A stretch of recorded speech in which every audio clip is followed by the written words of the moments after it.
नमस्कार बच्चों, हम संस्कृत व्याकरण का सबसे पहला टॉपिक संधि प्रकरण पढ़ रहे हैं। देखो, संधि का अर्थ है मेल करना या जोड़ना। संधि शब्द का अर्थ क्या है? मेल करना या जोड़ना। अब देखो, संधि शब्द की व्युत्पत्ति कैसे हुई। संधि शब्द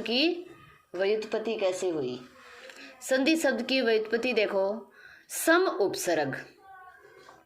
कौन सा उपसर्ग है? सम उपसर्ग धा धातु की प्रत्यय के योग से हुई है। मतलब इसमें सम उपसर्ग धा धातु और की प्रत्यय लगा है। फिर देखो, संधि शब्द से परिभाषा। संधि शब्द की परिभाषा वर्ण संधानम संधि अर्थात द्वयोः वर्णयोः परस्परम यत् संधानम मेलनम वा भवति तत् संधि कथ्यते। द्वयोः वर्णयोः दो वर्णों का परस्पर या आपस में यत भी जो संधानम मेलनम वा भवति संधान अथवा मेल होता है तत् संधि कथ्यते, वह संधि कहा जाता है। अर्थात दो वर्णों के परस्पर मेल को क्या कहते हैं? संधि कहते हैं। अब संधि की हम पाणिनीय परिभाषा देखेंगे। पाणिनीय परिभाषा के हिसाब से संधि की परिभाषा क्या है? परः सन्निकर्षः संहिता। परः सन्निकर्षः आपस में निकटता को, परस्पर निकटता को, संहिता में से संधि। परस्पर निकटता को क्या कहते हैं? संधि कहते हैं। अर्थात वर्णों की परस्पर निकटता को संधि कहते हैं। जैसे पुस्तक धन आलय है। पुस्तक धन आलय है तो पुस्तक का जो क है, क में क्या स्वर है? ए। क्या स्वर है? ए। धन आलय है, आलय में क्या स्वर है? आ। ए और आ दोनों के मेल से क्या बना है? आ बना है। क्या बना है? आ। तो यहाँ पर ए तथा आ वर्णों की अत्यधिक क्या है? निकटता है। इसलिए ये इस पर संधि का नियम लागू हो रहा है। आगे देखो, संधि भेदः अर्थात संधि के कितने भेद होते हैं? तो संस्कृत व्याकरणे संदेहे तर्यो भेदः सन्ति। संस्कृत व्याकरण में संदेहे संधि के तर्यो भेदः सन्ति, 3 भेद होते हैं। संस्कृत व्याकरण में संधि के कितने भेद हैं? 3 भेद हैं। तो संधि के भेद, नंबर 1 अच संधि। नंबर 1 क्या है? अच संधि। अच संधि को हम क्या कहते हैं? स्वर संधि कहते हैं। नंबर 2 हल संधि। हल संधि को क्या कहते हैं? व्यंजन संधि कहते हैं। और नंबर 3 है विसर्ग संधि। नंबर 3 क्या है? विसर्ग संधि।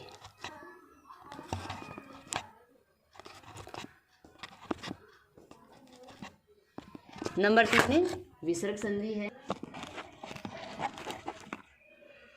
हाँ, तो बच्चों हम संधि के भेद पढ़ रहे थे कि संधि के कितने भेद होते हैं? 3 भेद होते हैं। नंबर 1 अच संधि जिसे हम स्वर संधि कहते हैं। नंबर 2 हल संधि जिसे हमें व्यंजन संधि कहते हैं। और नंबर 3 है विसर्ग संधि जिसे हम विसर्ग से संबोधित करते हैं। विसर्ग का आपको पता ही है, जो ये 2 बिंदु होते हैं उसे हम क्या कहते हैं? विसर्ग कहते हैं।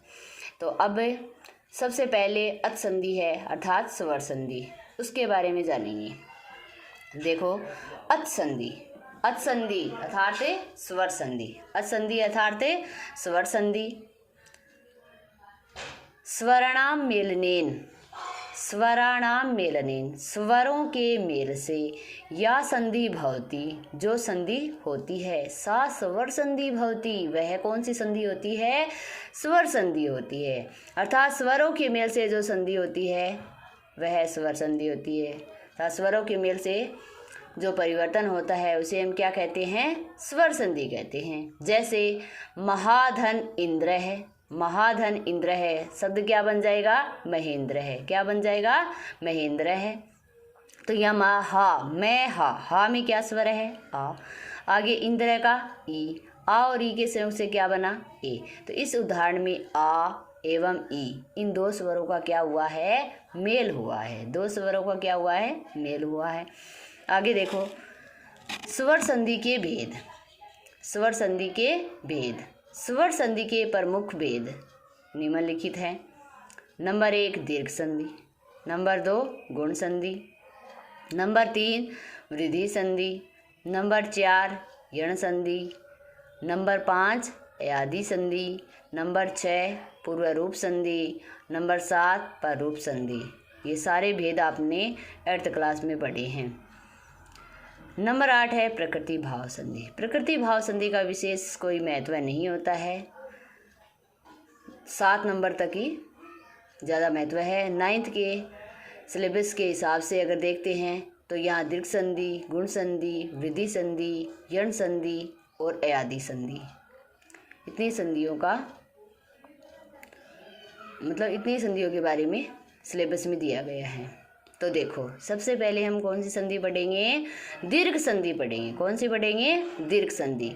तो देखो, दीर्घ संधि का यहाँ सूत्र लिखा है हमने अकह सवर्णे दीर्घ है, अकह सवर्णे दीर्घ है। इस सूत्र द्वारा दीर्घ संधि होती है, अर्थात यह सूत्र क्या करता है, दीर्घ संधि करता है।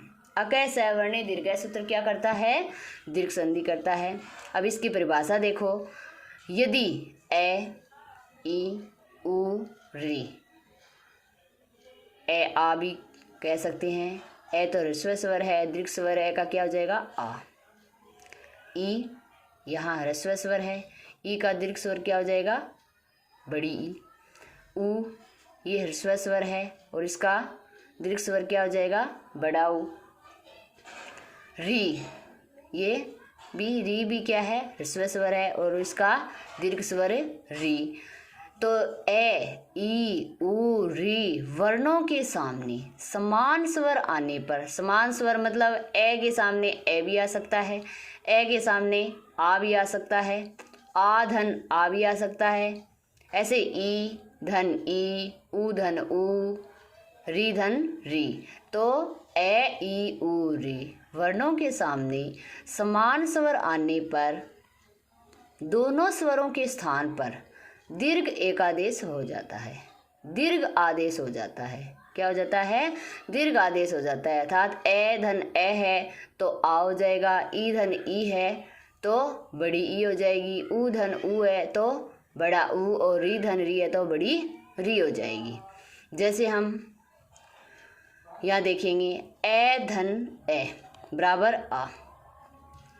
हमने यहाँ जो उदाहरण लिखे हैं, ए धन ए, यहाँ जो प्लस का निशान है, चिन्ह है, उसे हम क्या बोलेंगे,